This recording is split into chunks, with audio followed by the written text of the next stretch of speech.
기독일보 기사 중 조용중 목사님의 말씀입니다. 한국 선교계가 관심을 가지고 노력하고 있는 한국형 선교란 말을 자칫 오해할 수 있습니다. 한국형 선교는 하나님이 한국 사람들에게 주신 장점들을 살려서 어떻게 하나님 나라를 더 잘 세워갈 수 있느냐가 기본 목적이죠. 그러기 위해서는 서구권 선교사들과 더 자주 만나 장점과 단점을 배워가야 합니다. 가능하면 선교 훈련 단계부터 훈련생들끼리 자주 만나는 기회가 있으면 좋겠습니다. 그래서 한국 교회에서 같이 훈련받는 선교사라는 개념이 심어지면 선교 현장에서 협력이 더 수월할 것입니다.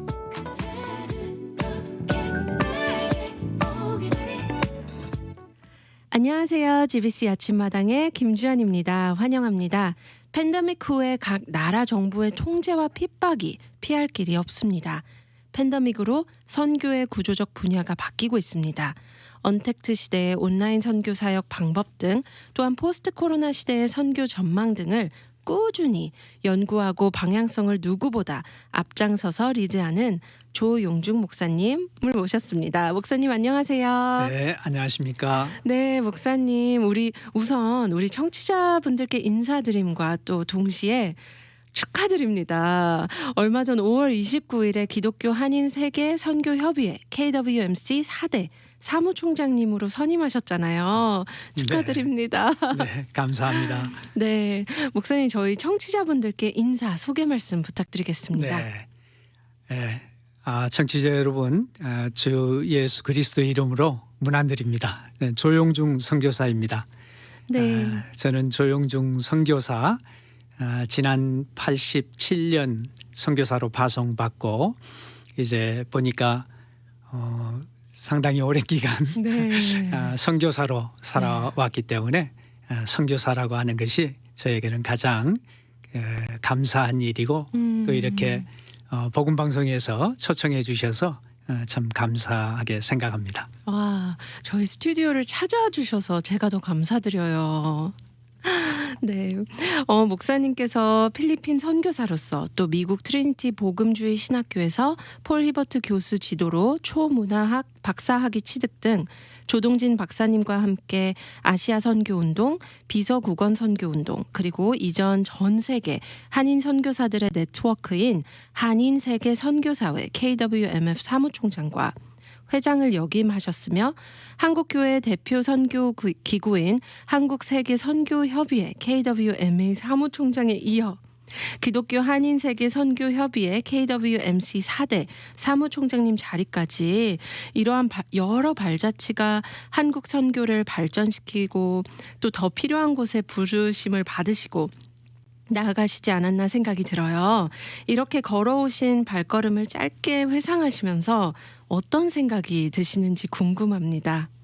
네, 제 그냥 짧은 경력을 말씀해 주셔서 네, 너무 소개드리고 저도 싶었어요. 다시 한번 참 먼저 하나님의 은혜에 감사하다 하는 생각을 더 하게 되고요. 네.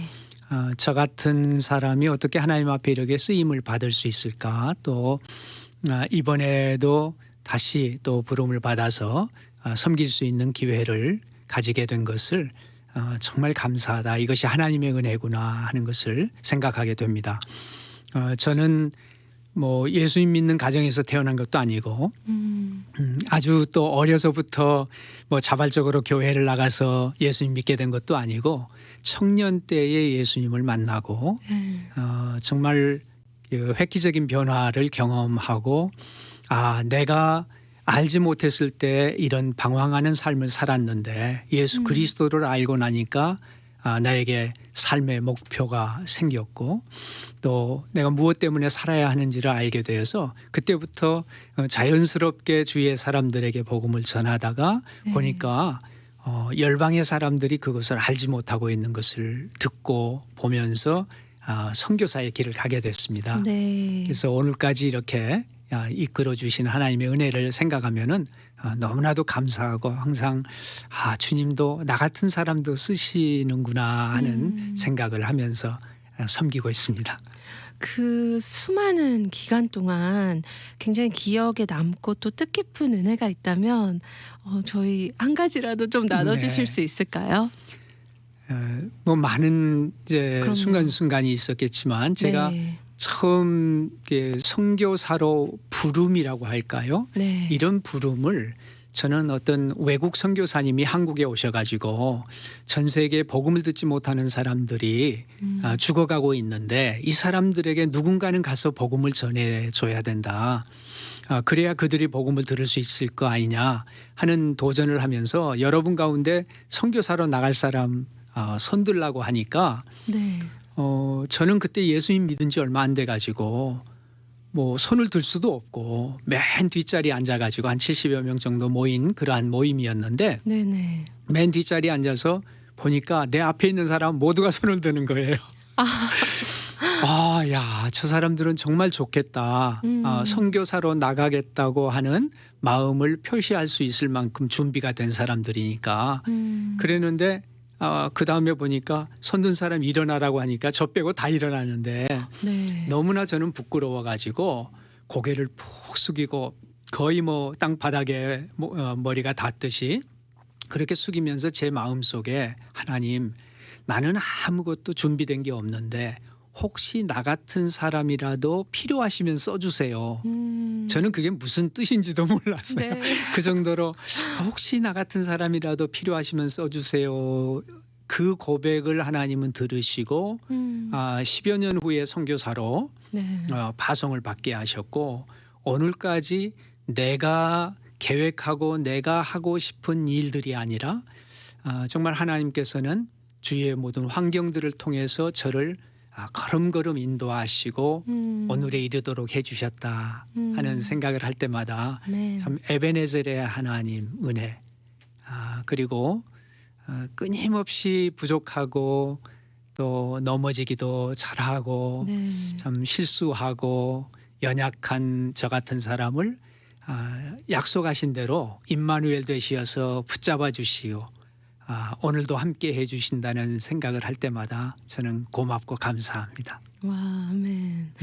그 10여 년 후이지만 그때 아무것도 모르고 했었던 그 고백 또한 네. 하나님께서 이렇게 목사님 마음을 이렇게 주관해 주시지 않았나 감히 또 그런 네. 생각이 듭니다. 그렇습니다. 네, 너무 감동이 있습니다.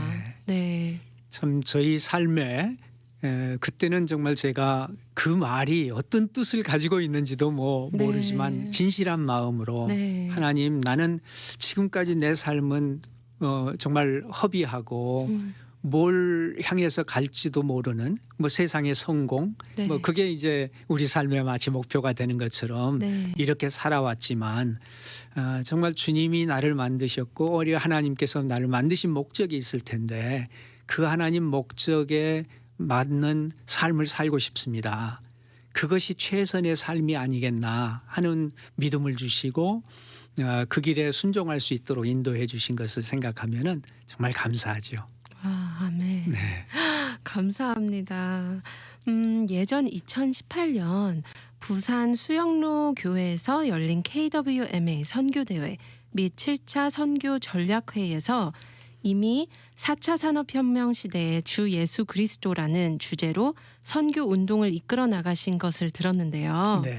궁금합니다. 어떤 내용이고 또 그것이 끊임없이 지금 2021년에 어떠한 변화들과 발전들이 있었는지 궁금합니다.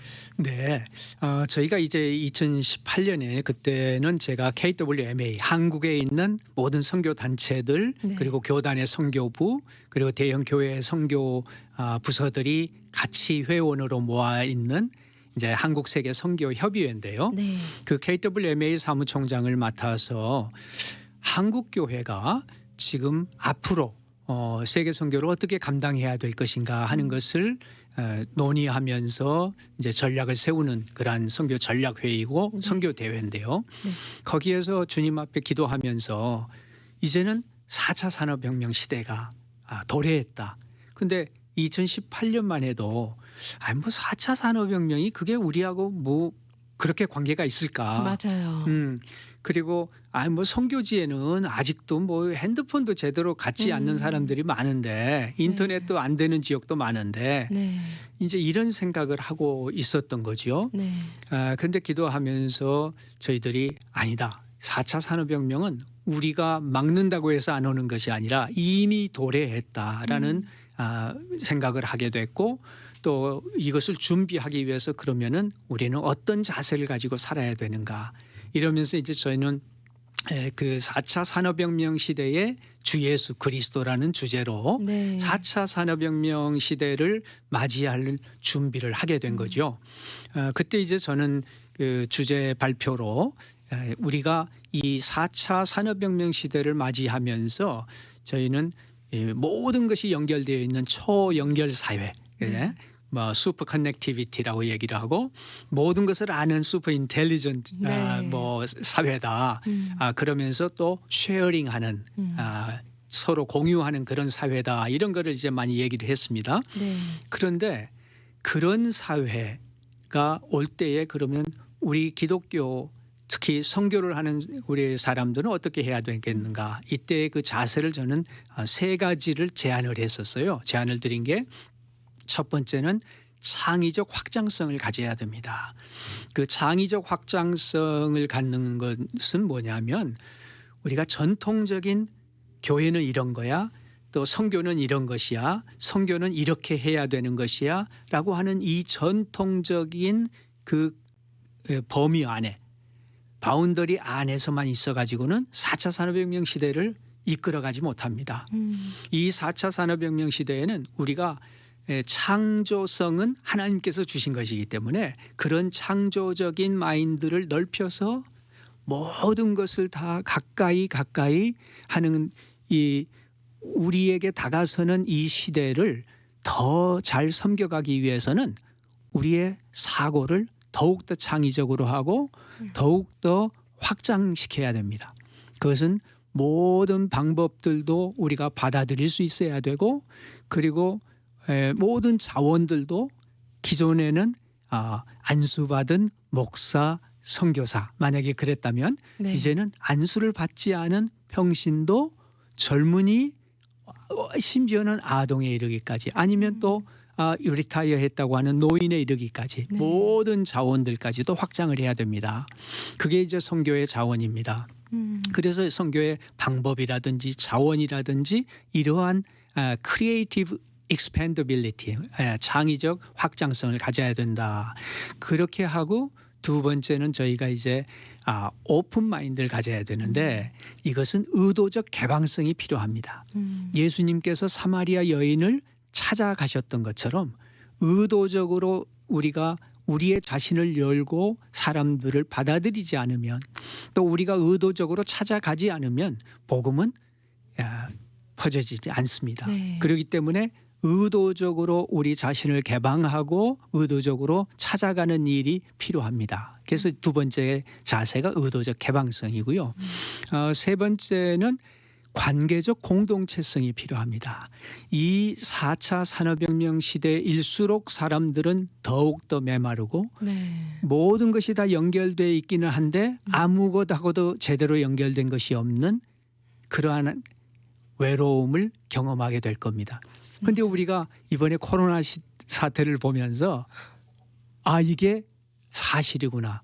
이게 정말 우리에게 다가선 시대구나 하는 것을 깨닫게 됐죠.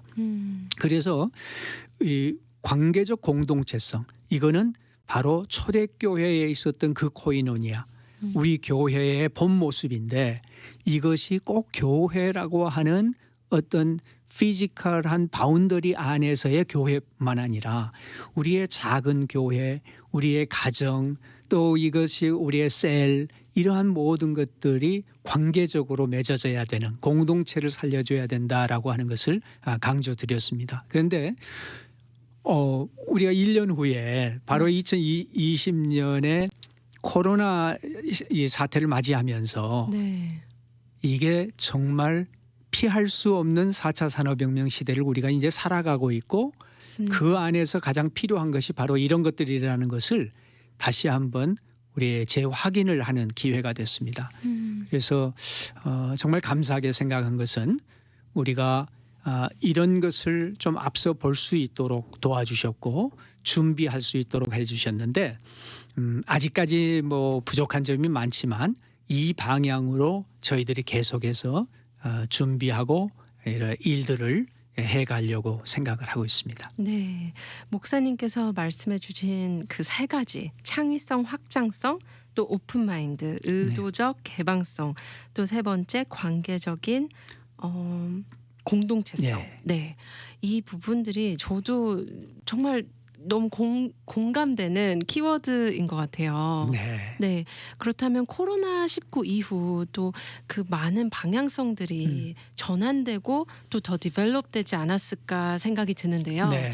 좀 더 나눠주신다면 어떤 게 있을까요? 바로 이제 코로나 시대를 맞이하면서 우리는 모든 것이 다 연결됐다고 해가지고 인터넷으로 줌으로 전 세계가 지금 연결되어 있는 모습을 보기는 하는데 이로 말미암아 바로 옆에 있는 사람하고도 연결이 안 돼 있는 우리의 모습을 진정한 모습을 발견하게 된 거죠. 네, 맞습니다. 정말 우리가 연결돼 있다고 생각하는 가장 중요한 하나님과의 연결, 그리고 내 이웃과의 연결, 가족 안에서의 관계, 이런 모든 것들이 연결돼 있지 않는 모습을 발견하면서 저희는 다시 한번 이 공동체가 얼마나 중요하고 필요한 것인가, 그리고 특별히 젊은 세대들에게 이제는 어떤 엄청난 무슨 도구마를 가지고 젊은 세대에게 다가서는 것이 아니라 네, 젊은 세대들이 느낄 수 있는 사랑을 느낄 수 있고 그런 끈끈한 관계를 느낄 수 있는 그런 교회, 네, 그런 선교 공동체, 그런 선교의 모습이 보여져야 된다라고 저희들이 더 절실하게 느끼게 됐고요. 네, 그러면서 또한 의도적 개방성이라고 말씀을 드렸는데 이제 코로나 시대가 되다 보니까 막 자꾸 움츠러드는 거예요. 움츠러들고 바로 집 밖에도 못 나가는데 뭐 다른 사람에 대해서 무슨 관심을 가질 수 있는가 이렇게 생각할 수 있지만 오히려 이 코로나 시대가 되면서 오히려 예전에는 눈에 바로 보이지 않는 사람들은 관심이 거의 없다가 이제는 인터넷의 이러한 발전과 이런 모든 그 기술 문명의 발전으로 말미암아서 네, 오히려 아프리카 지역에 있는 사람하고 관계가 맺어지기도 하고 네, 그들을 또 양육할 수 있는 그런 기회가 되기도 하는 거죠. 네, 그래서 이것이 의도적 개방성을 가지고 오히려 이 사역의 폭을 더 넓힌 경우가 우리 선교사님들 사이에는 상당히 많이 있습니다. 네, 네. 그리고 이제 창의적 확장성에 대해서 말씀을 드렸는데 이것도 예전 같으면 교회에 가서 모여야만이 뭔가가 되는 것 같았는데 네, 이제는 줌을 통해서 예배를 드리는 것으로 뭐 만족하는 건 아니지만 그래도 줌을 통해서도 예배를 드릴 수 있다. 네, 적어도 제 자신이 깜짝 놀랐던 게 저도 이제 처음 저희는 이제 예배를 드리러 가면서 헌금을 준비할 때는 정말 빳빳한 지폐로 가능하면은 깨끗한 돈을 준비를 해가지고 봉투에 넣어서 감사 제목을 쓰고 이렇게 해서 헌금을 하다가 네, 교회를 못 가게 되는 때가 되니까 헌금을 해야 되는데 그것을 앱에 들어가 가지고 헌금을 하는데 얼마나 하나님께 그 죄송한 마음이 들던지 처음에는 야 이렇게 해야 이렇게 해도 목사고 선교사고 뭐 여러 그 경험들을 많이 한 저이면서도 네, 그런 마음이 들 정도로 네, 그랬는데 이것까지도 저희들이 마음 문을 열고 하나님께 드린다고 하는 헌신의 모습이 네, 여러 가지 다양한 방법으로 있을 수 있겠구나. 또 이렇게 함께 모이지 못하지만 또 함께 할 수 있는 방법들이 모색이 되고 실천이 가능하구나. 네, 이래서 저희들이 코로나 시대를 맞이하면서 이게 더 우리에게 렐러번한 아주 정말 더 가까이 다가서는 그런 자세가 된 것 같습니다. 네, 목사님께서 이렇게 말씀해 주시니까 저도 코로나 시기에 특히 이제 락다운 되었었던 시기에 굉장히 창의적인 예배를 한번 드린 적이 있어요. 그러니까 네. 제가 그 예배 드릴 수 있었던 거죠. 근데 이렇게 아무래도 줌으로 드리다 보니까 중간에 토론도 있고 그리고 그 대화창을 통해서 많은 분들이 오히려 설교 전에 참여를 하고 또 이렇게 설교를 진행하시는 이런 목사님들도 계시더라고요. 그래서 이러한 부분도 하나의 어떻게 보면 의도적 개방성, 네. 창의적인 어떠한 확장성이라고 할 수 있겠죠. 이라고 할 수 있겠죠. 네. 네, 그렇군요. 기사를 통해서 목사님의 포부의 말씀을 제가 읽었습니다. 네.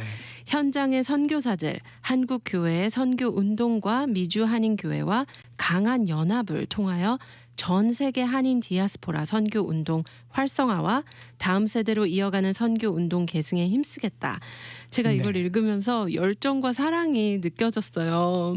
지금 집중하시는 사역에 어떤 것들이 있고 또 KWMC의 필요들 또한 그것을 또 뒷받침할 수 있는 기도 제목들이 있다면 저희와 좀 나눠주세요. 네. KWMC를 잘 모르시는 분들도 많이 계실 것 같아서 제가 잠깐 소개를 드리면요. 네, 네. 미주에 있는 한인 교회들이 뭐 이민의 역사가 이제 70년대 초부터 보통 좀 확장이 되는데요. 70년, 80년에 되면서 미주의 한인 교회들이 조금 성장을 하고 이제 우리가 그래도 서로 좀 만날 수 있는 기회가 있었으면 좋겠다라고 하는 그런 공감대들이 생기기 시작을 한 거예요. 네네. 그러다가 1988년에 미주 한인교회에서 교파를 초월하고 지역을 초월하고 미주 전역에 있는 교회들의 성도들이 함께 모일 수 있는 공통 분모가 뭔가 이것이 바로 세계 선교였던 거죠. 네. 그래서 이 세계 선교를 목적으로 하면서 전 미주에 있는 한인교회의 목회자들 또 성도님들이 모이면서 그 당시에 세계에 나가 있던 한인 선교사들을 초청을 했어요. 네. 그러니까 그 당시에는 한인 세계 선교사가 300명도 안 될 때예요. 와. 그랬는데 124명이 88년 대회에 참석을 했습니다. 네네. 그게 이제 시카고에 있는 위튼 대학에서 모임을 가졌는데요. 네. 그 위튼 대학은 빌리 그레함 센터가 있고 빌리 그레함이 위튼 대학을 나와가지고 아주 활발하게 그 선교 후원을 좀 해주셨죠. 네. 이때의 그 대회를 통해서 너무나 감격을 한 거예요. 모두가 야 이런 게 필요하다. 그래서 매 4년마다 선교 대회를 시카고에서 가지게 됐습니다. 네. 그래서 시카고에서 2012년까지 해마다 4년마다 대회를 가지면서 세계에 있는 선교사님들이 모이기 시작한 게 거의 이제 1000여 명 가까이 모이게 되고요. 와. 그리고 미주에 있는 전역의 우리 목사님들 또 성도님들이 선교에 관심 있는 분들이 모여서 한 5,000명, 6,000여 명이 모이게 된 거죠. 그러면서 또 영어권 대회가 같이 모이게 네. 됐습니다. 영어권 대회는 96년부터 3차 대회부터인데요. 그때 이제 그 대회를 통해서 이 1세와 영어권의 2세들이 이어가는 선교 운동 그리고 전 세계의 우리 한인 선교들을 모으는 이런 네트워크의 발전이 바로 KWMC 운동이죠. 네. 그래서 이제 이 KWMC 운동이 지난 5년 전에 아주사 퍼시픽 여기 이제 캘리포니아에서 네네. 처음으로 열렸었고요. 원래 이제 지난해에 열렸어야 되는 대회는 뭐 코로나 사태 때문에도 연기가 됐고 네. 이제 내년에 지금 대회를 가지려고 준비를 시작을 하고 있습니다. 네.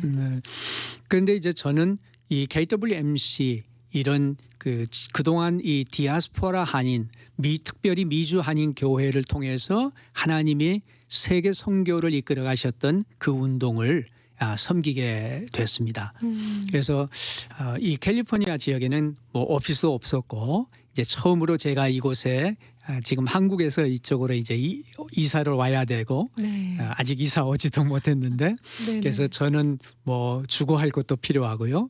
거주지도 필요하고 KWMC 이 모든 운동들을 함께 섬길 수 있는 그런 자원봉사자들도 좀 많이 필요하고 네. 스텝이 전혀 지금 없기 때문에 그리고 오피스가 필요합니다. 오피스 네. 공간도 필요하고 그래서 제가 주님께 이제 기도하기는 복음 방송이 또 이 오렌지 카운티에 이렇게 있는데 이 오렌지 카운티 지역에 사무 공간 그리고 함께 일할 수 있는 그런 스태프들 또 이런 저도 이제 좀 거주지 이런 것들이 네. 하나님께서 공급해 주시기를 위해서 기도하고 네. 있습니다. 굵직굵직한 부분들을 하나님께서 꼭 채워주실 것을 믿습니다. 네, 감사합니다. 아멘. 네, 목사님, 이렇게 시간이 벌써 지나왔는데 끝으로 혹시 더 나눠주시고자 하는 메시지가 있다면 어떤 게 있을까요? 네, 저는 이 디아스포라의 사명, 이것은 사명뿐만 아니라 특권이라고 생각을 합니다.